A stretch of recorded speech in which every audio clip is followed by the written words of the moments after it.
Hi అండి, welcome back to my channel పద్దు express. ఎలా ఉన్నారండి? అందరూ బాగున్నారా?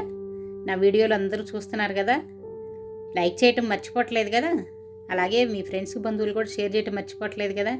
ఈరోజు నేను కేరళ స్పెషల్ ఐటమ్ ఒకటి చూపించిపోతున్నాను అండి. అది ఇడియప్పం శనగలతో కర్రీ.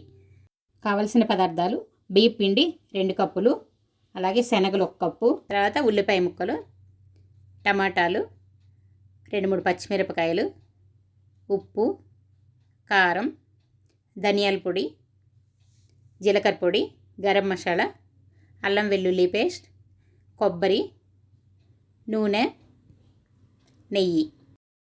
ఇప్పుడు శనగలు నేను మొలకలు వచ్చిన తర్వాత వీటిని ఒకసారి ఉడికించి పక్కన పెట్టుకున్నాను అనమాట. కొబ్బరి ముక్కలు కూడా మిక్సీలో వేసుకొని పొడి చేసి పెట్టుకున్నాను. మీరు తురిమి కూడా పెట్టుకోవచ్చు. ఇప్పుడు స్టవ్ మీద ఓ ప్యాన్ పెట్టుకొని ఒక 2 స్పూన్లు ఆయిల్ వేసుకొని ముందుగా పచ్చిమిరపకాయలు వేసుకొని దానిలో తురిమిన కొబ్బరి కూడా వేసుకొని ఫ్రై చేసుకోవాలి. ఇప్పుడు దీనిలోనే ధనియాల పొడి, అలాగే జీలకర్ర పొడి,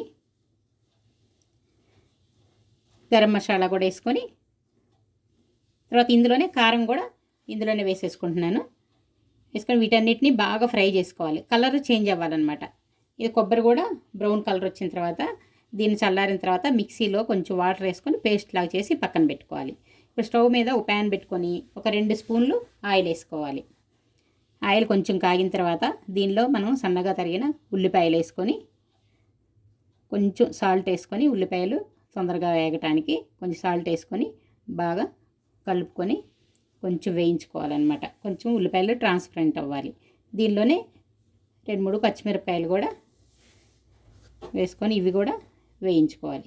ఇప్పుడు మూత పెట్టి కొద్దిసేపు మగ్గనివ్వాలి.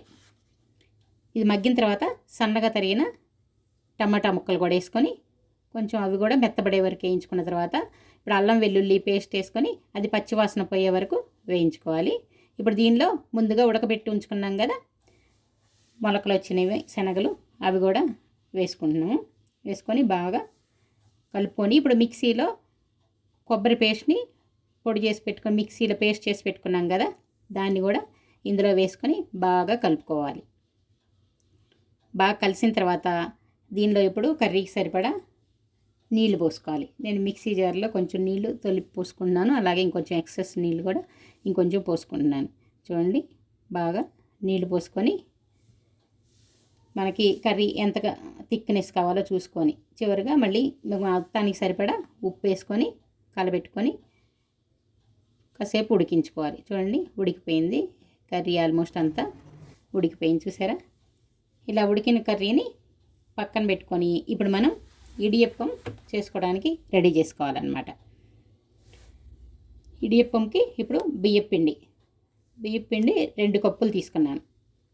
2 కప్పుల పిండికి సరిపడా 2 కప్పుల నీళ్ళు ఒక స్టవ్ మీద ఒక బౌల్ పెట్టుకొని దానిలో 2 కప్పులు నీళ్ళు తీసుకొని అవి కొంచెం తెరలాలన్నమాట. తెరిలిన తర్వాత ఈ 2 కప్పుల పిండి తీసుకున్నాం కదా దీనిలో ఈ పిండిని కూడా వేసుకొని సరిపడా సాల్ట్ కూడా వేసుకొని బాగా కలుపుకోవాలి. బాగా కలుపుకున్న తర్వాత మొత్తం కలిసిన తర్వాత దీన్ని తీసుకొని ఒక ప్లేట్లోకి తీసుకొని కొంచెం చల్లారనివ్వాలి. చూడండి, మొత్తం ప్లేట్లోకి, ఎందుకంటే దానిలో సరిగ్గా కలవదు కదా, దీనిలోకి తీసుకొని కొంచెం చేయి తడి చేసుకుంటూ దాన్ని ఉండలు లేకుండా బాగా కలుపుకొని చూడండి ఇలా ముద్దలాగా తయారు చేసుకున్నాను. ఇప్పుడు మనం చక్రాలు చేసుకుంటాం కదా, అది జంతికలు గొట్టం అంటాం కదా, అది తీసుకొని దానిలో కొంచెం నెయ్యి అప్లై చేసుకుంటున్నాను. చూడండి, దీనికి కొంచెం నెయ్యి అప్లై చేసుకొని ఇప్పుడు మనం రెడీ చేసుకున్న పిండిని అందులో పెట్టుకొని ఇప్పుడు ఇడ్లీ ప్లేట్లు తీసుకొని ఇడ్లీ ప్లేట్లో వాటికి అన్నిటికీ నెయ్యి రాసుకుంటున్నాను. నెయ్యి రాసుకొని ఇప్పుడు ఈ పిండి జంతికలు గొట్టంలో పెట్టుకున్నాం కదా దీన్ని చక్రాల్లాగా దీనిలో ఒత్తుకుంటున్నాను. చూడండి, ఇలా అన్నిట్లో కూడా ఒక్కొక్కటి విడివిడిగా అంటుకోకుండా ఇలా అన్నీ చూడండి సన్న బెజ్జాలు తీసుకున్నానండి. అది పిండి ఉడికిపోయింది కాబట్టి ఈజీగానే దిగుతుంది, ఏం ప్రాబ్లం ఉండదు. చూడండి, సన్న గొట్టాన్ని తీసుకొని దాంతో చూడండి అంతా రెడీ అయిపోయింది. ఇలా రెడీ చేసుకున్నాక ఇంకో ప్లేట్ కూడా రెడీ చేసుకుంటున్నాను. చూడండి, ఇంకో ప్లేట్ కూడా మళ్ళీ మొత్తం ఇలా ఒత్తుకొని మొత్తం రెడీ చేసుకొని ఇప్పుడు ఇడ్లీ పాత్రలో అడుగు నీళ్ళు పోసుకొని పైన ఈ ప్లేట్లు పెట్టుకొని చూడండి, నేను రెడీ చేసి పెట్టుకున్నాను కదా ఈ ప్లేట్లు.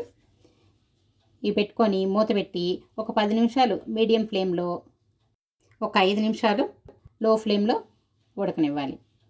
చూడండి చక్కగా ఉడికిపోయినాయి. ఏం లేదు, ఇడ్లీ లాగానే స్టీమ్ చేసుకోవటమేనండి. చక్కగా ఉడికిపోయిన ఇడ్లీలాగా చూడండి. ఇంకేముందండి, తినటానికి రెడీ అన్నమాట. ఇంకా సర్వ్ చేసుకోవటమే.